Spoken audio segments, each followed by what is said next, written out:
Hi, welcome to another Cold Fusion video.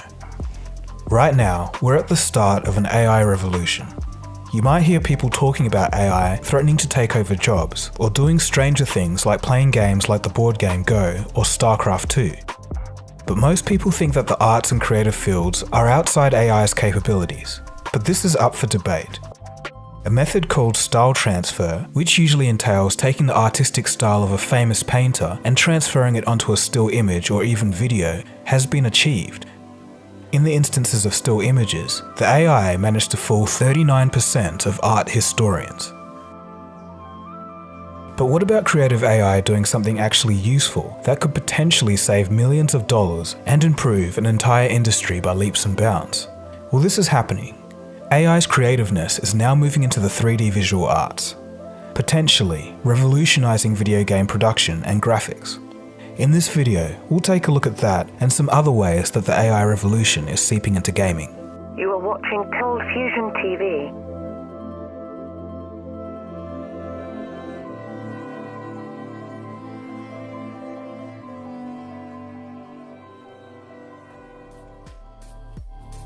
Since Crisis in 2007, we haven't really seen a major step forward in the visual quality of games. Yes, they do look marginally better, but it hasn't been an incredible leap forward. This is about to change with something called Realtime Ray Tracing. Ray tracing, without going into detail, simulates the way light reflects and interacts with surfaces in the real world. It does this by calculating the path that each ray of light would take in a scene. Ray tracing gives that element of realism that's missing from today's games. Current games fake the effect of light's behavior. Ray tracing simulates it. It's why Pixar movies look so different to a playable video game. So this sounds good, but the problem with ray tracing is that it's very computationally expensive. Traditionally, you'd need a big farm of graphics processors to produce results. It's definitely something suited to pre-rendered CGI movies and not real-time video games. This all changed with Nvidia's RTX graphics card. With this, real-time ray tracing is now possible. This was achieved by specialized hardware tailored for AI doing all of the heavy lifting. The hardware is called NGX, and it uses processors that are custom built for matrix multiplication, the mathematical heart and soul of modern AI. With this, the hardware-enabled AI learns how light should bounce and simulates this. It puts the paths of light where it thinks it should go. The result is a realistic, real-time image that for the first time comes down to the consumer level. In 2019, ray tracing was integrated into Unreal Engine, and now the technology can be used in very general cases. To highlight just how much of a difference ray tracing makes, here's a video by Digital Foundry showing Minecraft modded with ray tracing.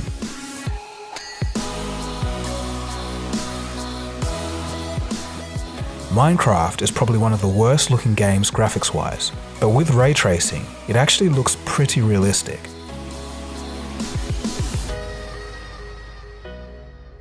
It doesn't end there though.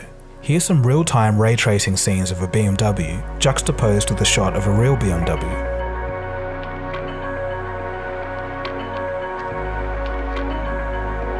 And rounding up, here are some other general examples of ray tracing.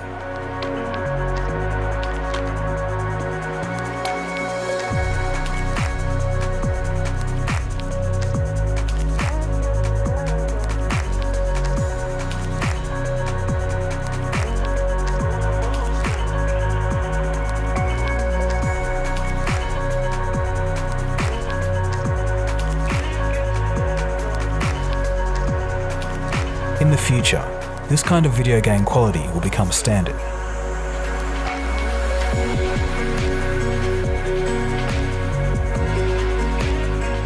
AI is also being used to create more realistic smoke and fluid simulations without the heavy processing that goes with it. Not only this, but a research team at the University of Edinburgh developed a machine learning system that is trained by watching motion capture clips showing various kinds of movement.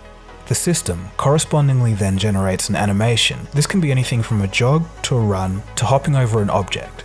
To train our system, we first capture several long sequences of raw locomotion data at a variety of speeds, facing directions and turning angles.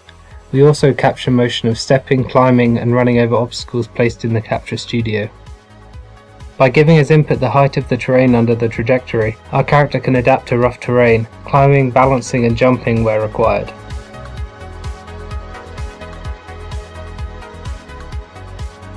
Either using the gamepad or the environment, we can get the character to crouch or move under obstacles.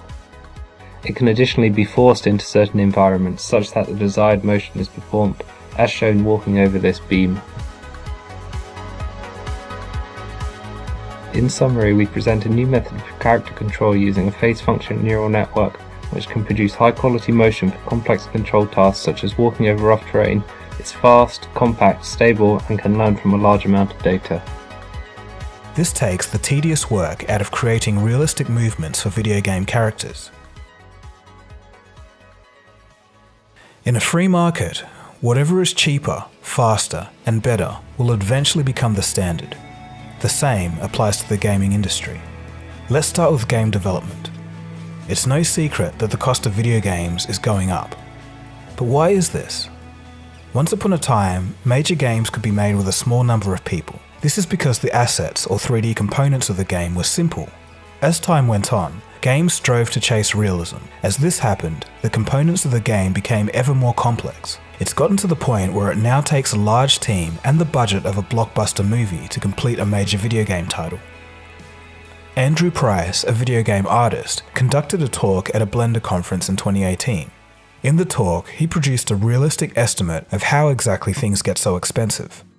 So one detailed 3D building can take 22 hours to create, 12 hours for the modeling stage, and another 10 hours for the texturing process. But the job is far from complete at this stage.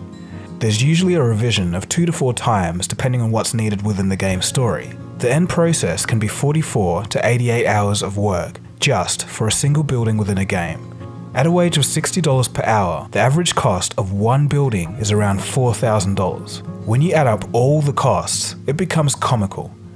This single scene cost around $200,000. A full game would have no problem reaching the hundreds of millions of dollars mark working this way. The expense is largely due to the process of designing the elements in the game. Currently, video game artists use a static flow. From the design of the element to the output, that is, the completed product, is a 1-to-1 ratio. To create a new 3D asset, be it a car or building, requires the designer to start almost completely from scratch. This is where AI comes in. AI, particularly neural networks, are suited to a kind of workflow called procedural content generation. This is basically where a neural network is trained to create realistic buildings, cars, or audio from vast volumes of data. Over time, it learns what looks good and what's realistic. With procedural content generation, a game designer simply has to type in certain parameters, such as a building should be of a certain type, have X amount of windows, and be of a height within a certain range. Once given these parameters, the AI then generates a whole bunch of options and the designer simply has to pick one with little or no modification. And this is where the advantage comes in. If another 3D asset is needed, instead of starting from scratch, the designer simply puts in the parameters and the AI generates it again. Countless hours are saved, even though to train the AI in the first place might take a while. The same process can be done for natural landscapes or even video game characters themselves. To top things off, what if an AI could create a whole video game by itself? Well, of course, this has already been done. Just recently, researchers at Georgia Tech took things a step forward by using a general adversarial network, a type of neural network which we've covered extensively before on this channel. This network was deployed to invent new games. In their paper, they used video game levels from already developed games as inputs, and then converted them into an output that lays out environments, objects, and rules for the new game. This particular system learnt from 2 games, Super Mario Bros. And Kirby's Adventure, and the output turned out to be a game similar to Mega Man. So I think this video shines a light on a side of AI that isn't really talked about. AI being not only creative, but actually practically useful. Combining all of the elements that you've seen here, it's clear to see that AI is going to have a drastic effect on the future of video games. They'll look better, be more realistic, and be much cheaper to produce. So which area are you most excited for? The possibility of the prices of games coming down, the games looking better, or the games being more realistic? Let me know what you think in the comment section below. So that rounds out the end of the video. My goal with all of this content on this channel is to bring something a little different to YouTube, a new take on presenting information. If you want to support this vision, feel free to subscribe to this channel and share this video to someone who will be interested in the topic. That really helps me out. If you're looking for more and want to be surprised on the variety of things that AI neural networks are capable of, stick around, and I'll leave a link to my neural network compilation video for you to have a look at. It's well worth a watch. Oh yeah, and don't forget to check out my Instagram. I've been more active there recently. Anyway, thanks for watching. This has been Togogo. You've been watching Cold Fusion, and I'll see you again soon for the next video. Cheers, guys. Have a good one. Cold fusion. It's new thinking.